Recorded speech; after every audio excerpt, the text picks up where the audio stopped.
জাপানকে ছাড়িয়ে গেছে যুক্তরাষ্ট্রের ক্যালিফোর্নিয়া অঙ্গরাজ্যের অর্থনীতি। আন্তর্জাতিক মুদ্রা তহবিল, আইএমএফ এবং ইউএস ব্যুরো অব ইকোনমিক অ্যানালাইসিসের পরিসংখ্যান অনুযায়ী মার্কিন অঙ্গরাজ্যটি এখন বিশ্বের চতুর্থ বৃহত্তম অর্থনৈতিক শক্তি হয়ে উঠেছে।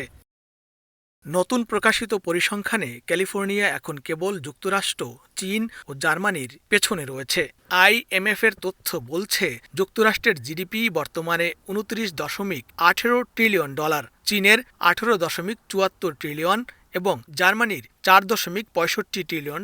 আর তালিকায় চতুর্থ স্থানে থাকা ক্যালিফোর্নিয়ার জিডিপি বর্তমানে $4.10 ট্রিলিয়ন, যেখানে জাপানের জিডিপি দাঁড়িয়েছে $4.01 ট্রিলিয়ন। অঙ্গরাজ্যের গভর্নর গ্যাভিন নিউসম এ সাফল্যে উচ্ছ্বাস প্রকাশ করে বলেন, ক্যালিফোর্নিয়া কেবল বিশ্বের সঙ্গে তাল মিলিয়েই চলছে না, বরং গতিপথ নির্ধারণ করছে। তবে এই উন্নয়ন যাত্রা সামনে কঠিন চ্যালেঞ্জের মুখে পড়তে পারে বলে সতর্ক করে দেন তিনি।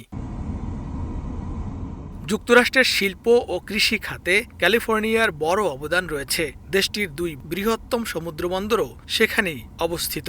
বিশ্ব বাণিজ্যের কেন্দ্রও বলা হয় যুক্তরাষ্ট্রের গোল্ডেন স্টেট খ্যাত ক্যালিফোর্নিয়াকে।